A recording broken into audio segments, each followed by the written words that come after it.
Quel animal reconnaissable à son nid impressionnant et à son abdomen rayé apprend vite?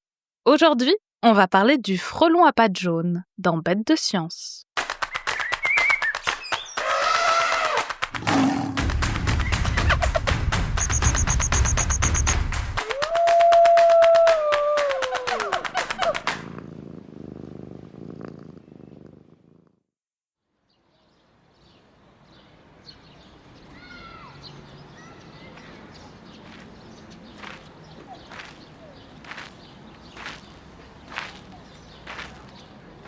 L'été est revenu et les chaudes journées s'enchaînent.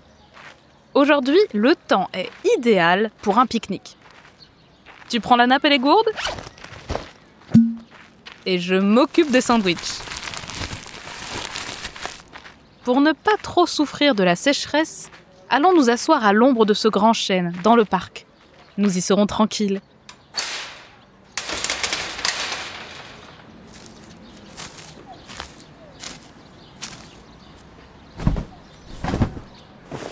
L'espace où nous nous installons est assez frais. Si l'herbe a été coupée là où nous étendons notre nappe, une zone un peu plus loin a été laissée intacte.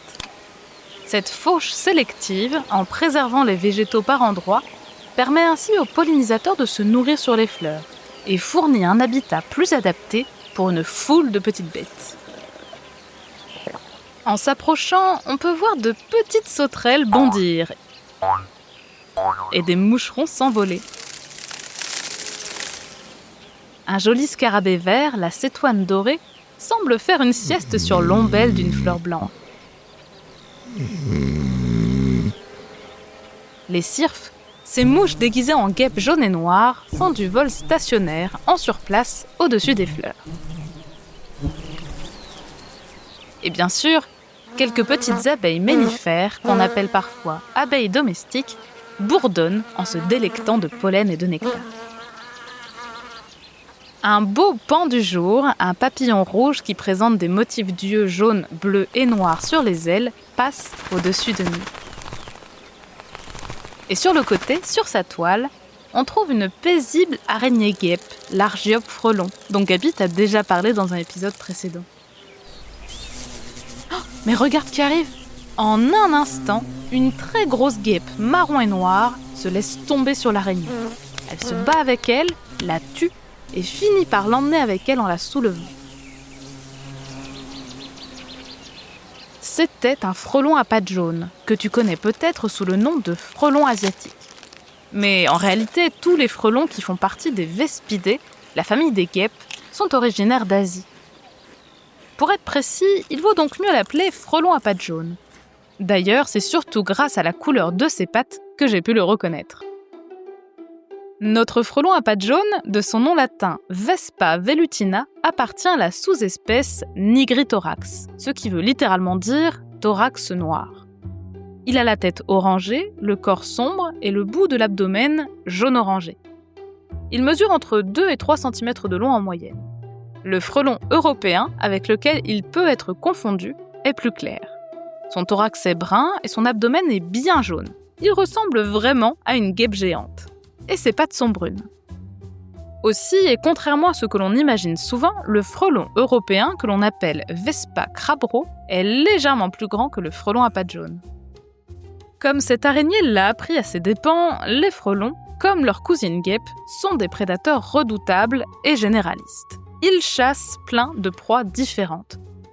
Des mouches aux papillons, en passant par les guêpes et les abeilles. Ils peuvent aussi récupérer de la viande sur des cadavres d'animaux sauvages ou se servir sur l'étal des bouchers et des poissonniers de nos marchés. Mais chez les frelons, ce sont uniquement les larves qui mangent de la viande. C'est pour cela que les ouvrières partent en chasse, pour leur en rapporter. Les adultes, eux, sont des butineurs, comme les abeilles mellifères. Ils se nourrissent de nectar végétal et ils raffolent de fruits mûrs. La ressemblance avec les abeilles à miel ne s'arrête pas là. Comme elles, les frelons sont des insectes sociaux qui vivent dans un nid collectif.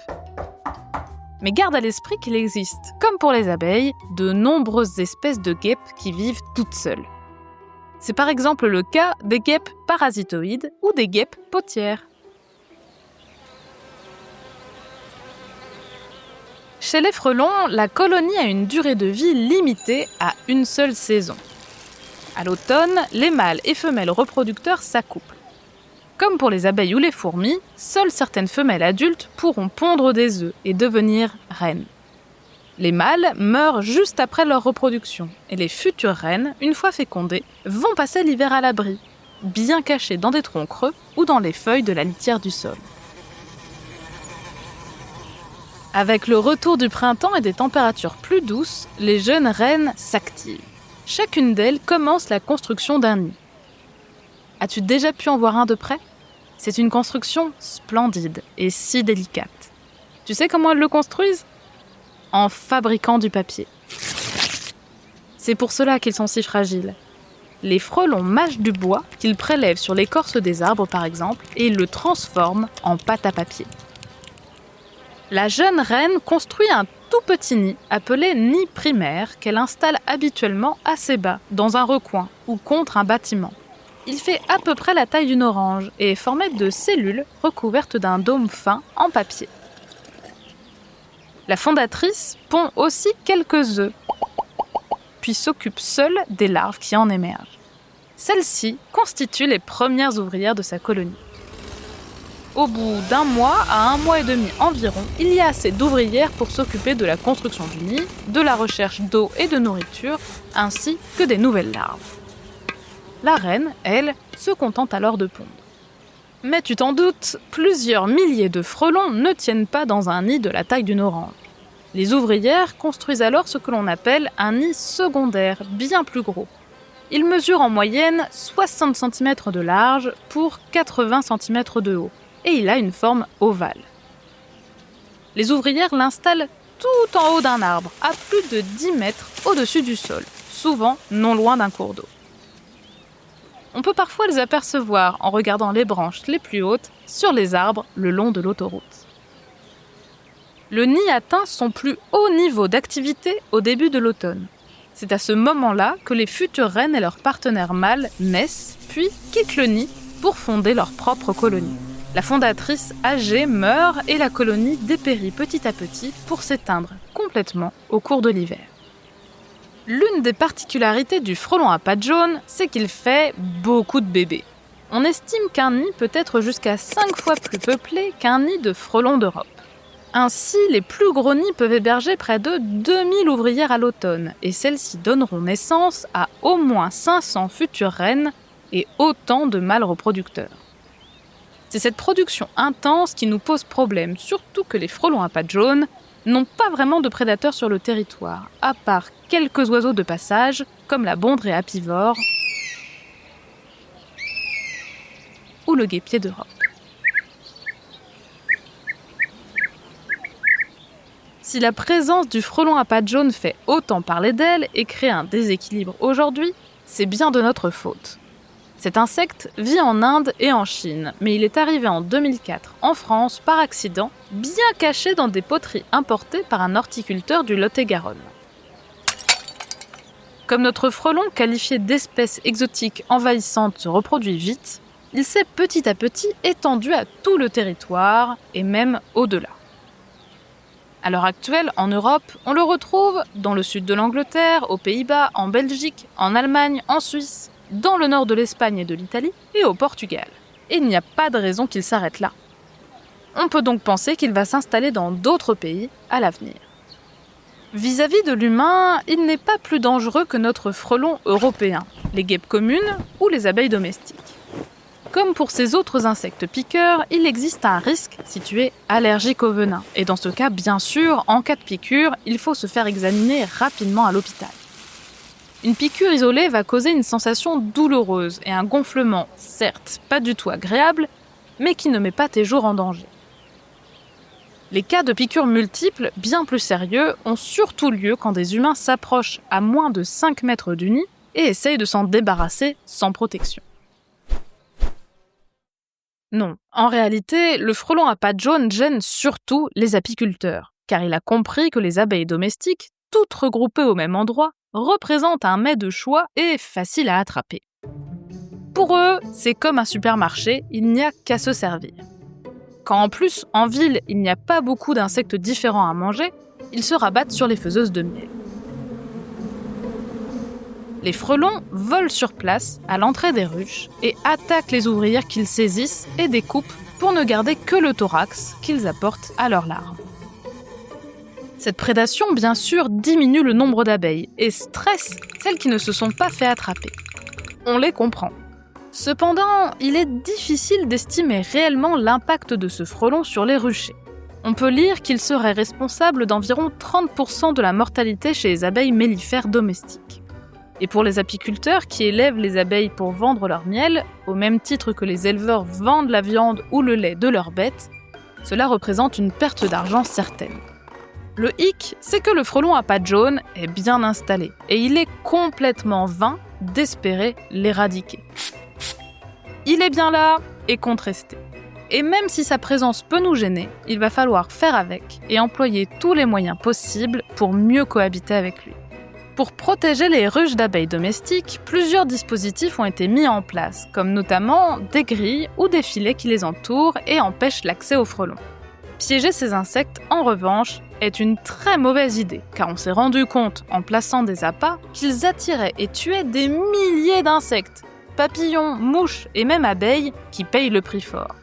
Les pièges bouteilles, par exemple, dans lesquels on met des produits sucrés, sont à bannir, car ils font beaucoup de tort.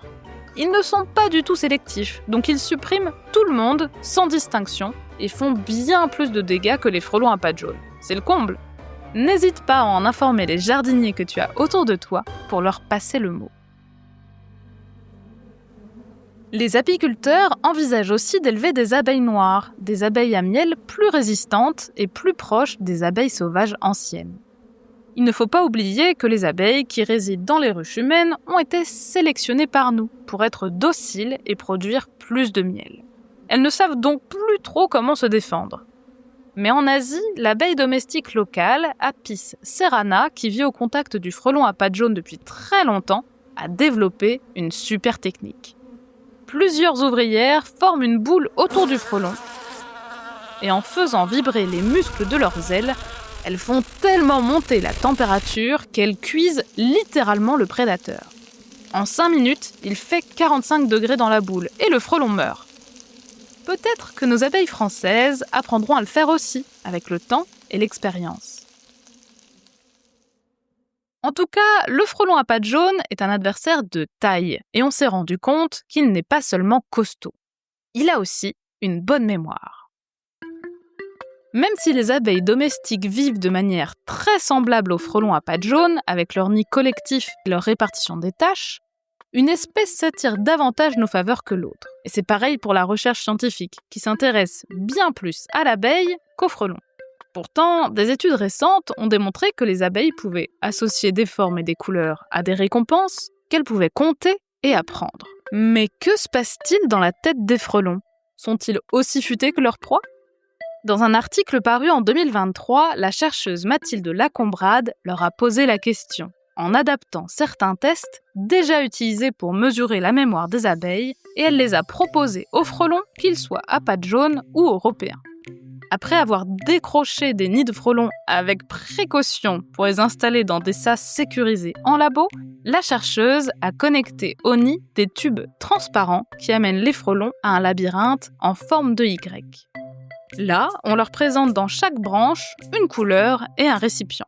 Par exemple, à gauche, la branche est éclairée en bleu et le frelon trouvera de l'eau. Et à droite, la lumière de la branche est verte et le récipient contient une solution sucrée dont le frelon raffole. D'un essai sur l'autre, la position des récompenses change et passe de gauche à droite. Mais l'association entre la couleur et la récompense reste la même. Rapidement, le frelon apprend à choisir la branche avec la solution sucrée en y allant quasi à tous les coups. Quand on s'est assuré que le frelon ne se trompe pas et a bien associé la couleur à la récompense, les scientifiques, un peu joueurs, changent les règles. Ainsi, alors que la solution sucrée était associée dans la première partie de l'expérience au vert, dans cette nouvelle phase, elle est désormais placée dans la branche bleue. Le frelon doit donc comprendre que les règles ont changé et qu'il doit inverser ce qu'il a appris. Dans les deux phases, les frelons des deux espèces sont très doués et apprennent à associer la bonne couleur avec la récompense. Les 20 individus testés réussissent tous la première étape, et pour la deuxième étape, la majorité d'entre eux mémorisent la nouvelle règle. Ils sont donc capables d'apprentissage flexible, comme les abeilles, et ne sont pas, comme on pourrait l'imaginer, des brutes dénuées de cervelle. Allez, on récapitule. Le frelon à pattes jaunes, parfois connu sous le nom de frelon asiatique, appartient à la famille des guêpes et est arrivé en France au début des années 2000 à cause des humains. C'est un insecte social qui vit en colonie, comme les abeilles à miel, dans leur nid fabriqué en papier mâché. Les ouvrières pollinisent les fleurs et chassent pour nourrir les larves. Leur prédation sur les abeilles domestiques leur a valu une bien mauvaise réputation. Mais plusieurs méthodes sont aujourd'hui à l'étude pour protéger les ruchers. Ce frelon est parti pour rester. En laboratoire, des scientifiques ont démontré que ces insectes sont capables d'associer une couleur à une récompense, puis d'apprendre de nouvelles règles très rapidement. Alors, pas si bête le frelon à pattes jaunes ? Merci d'avoir suivi cet épisode de Bêtes de Science. Si ce podcast te plaît, tu peux t'abonner pour découvrir de nouveaux épisodes toutes les 2 semaines et en apprendre toujours plus sur la vie fascinante des animaux.